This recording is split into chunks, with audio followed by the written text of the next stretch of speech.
There you go. Hey, everybody, welcome back to The Late Show. Folks, my next guest is a best-selling author whose writing includes Between Two Kingdoms, Life Interrupted, and The Isolation Journals. Her new book is The Book of Alchemy. Please welcome to The Late Show, Suleika Jaouad.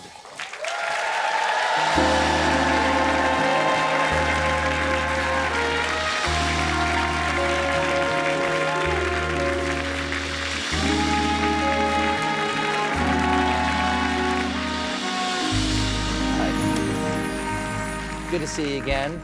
It's so good to see you. The new book is here, as I said, The Book of Alchemy. Suleika, what kind of alchemy are we talking about here? The alchemy I'm writing about in this book is creative alchemy. And it has become a kind of philosophy of life for me, which is how we can transmute a difficult passage in life through the vehicle of creative expression into something interesting and meaningful and maybe even beautiful. And is that an invitation to everyone, or do you have to be a lifelong artist to do this? So I'm of the opinion that creativity is a gift that we all have access to. As kids, we have such an organic relationship to our creativity. We play make-believe, we tap into our imagination, and that starts to change as we get creative injuries and it gets knocked out of us as adults. You know, this book is about the value of cultivating a daily creative practice, and the creative practice that to me feels the most successful has always been journaling, because journaling isn't beautiful writing, it's not even necessarily grammatical writing, there's no right or wrong way to do it. You show up as you are. You take a few minutes or however much time you can spare to write your way back to yourself. So for me, journaling has been a touch point. It doesn't require fancy equipment. It doesn't require any technical prowess. You say it saved your life. It saved my life. How? So when I turned 22, I was diagnosed with an aggressive form of leukemia. And even though I had been journaling for my entire life, journaling went from being a sort of pastime and hobby to something that really felt like a lifeline.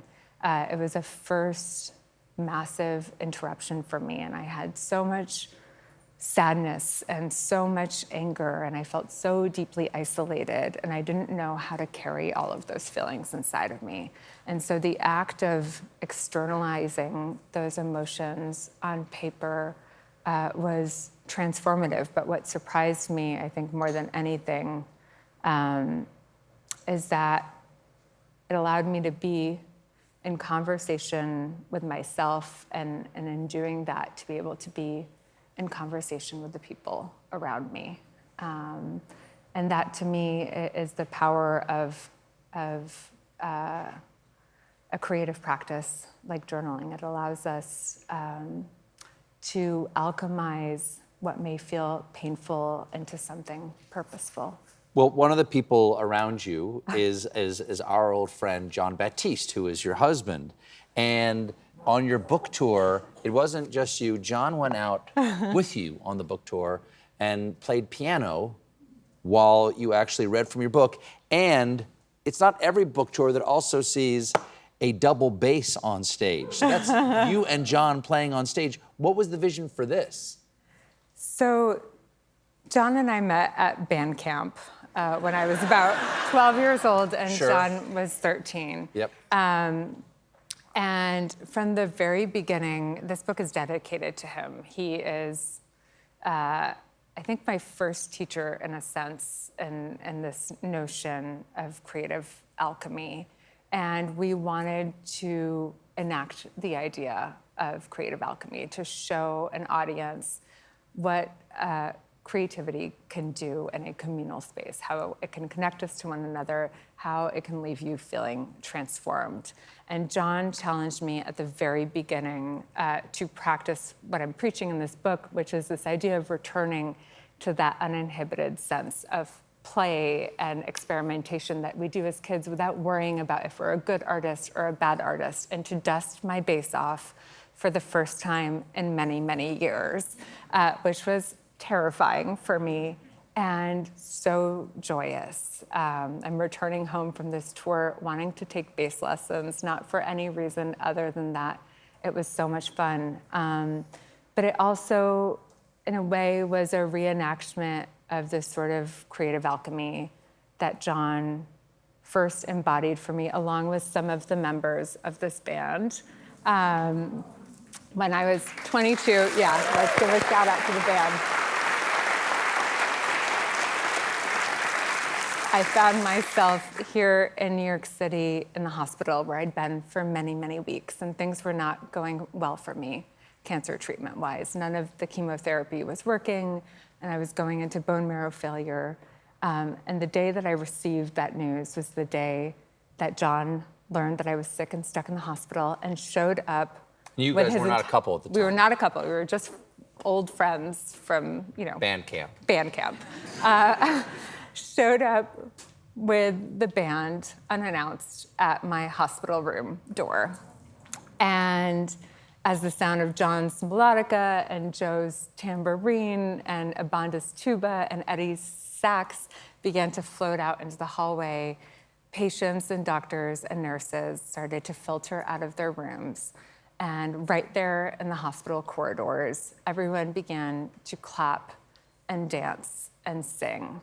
And they alchemized what was one of the hardest, most frightening days of my life at that point into the most joyous of second lines. And I remember writing in my journal, the Saints marched in today, and they played that song too. Well, how are you feeling now? How are you feeling now? How is your leukemia now? Has it returned?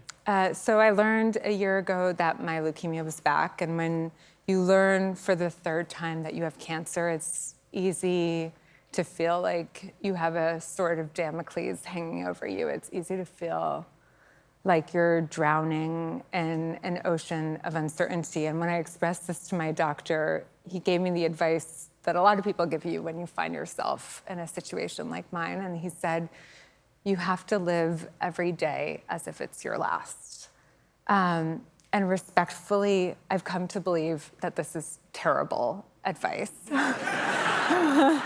It is exhausting to try to make every family dinner as meaningful as possible and to carpe diem the crap out of every moment. And I think that if we were all living every day as if it were our last, our world would be chaos. We'd be cheating on our spouses and emptying our savings account and declaring bankruptcy.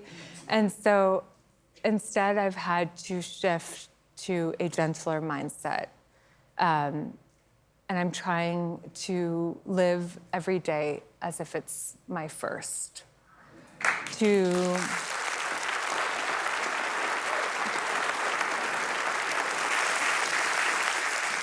wake up with that sense of pure, uninhibited creative freedom, that sense of wonder and curiosity that a little kid might. And the way that I do that is through my own tiny acts of creative alchemy. Well, the book is the Book of Alchemy. It's your writing. It's Jon Batiste is written in here, Gloria Steinem, Salman Rushdie, Lena Dunham, other contributors. It is out and available now. The Book of Alchemy. The writer, Suleika Jaouad, everybody. Thank you. We'll be right back.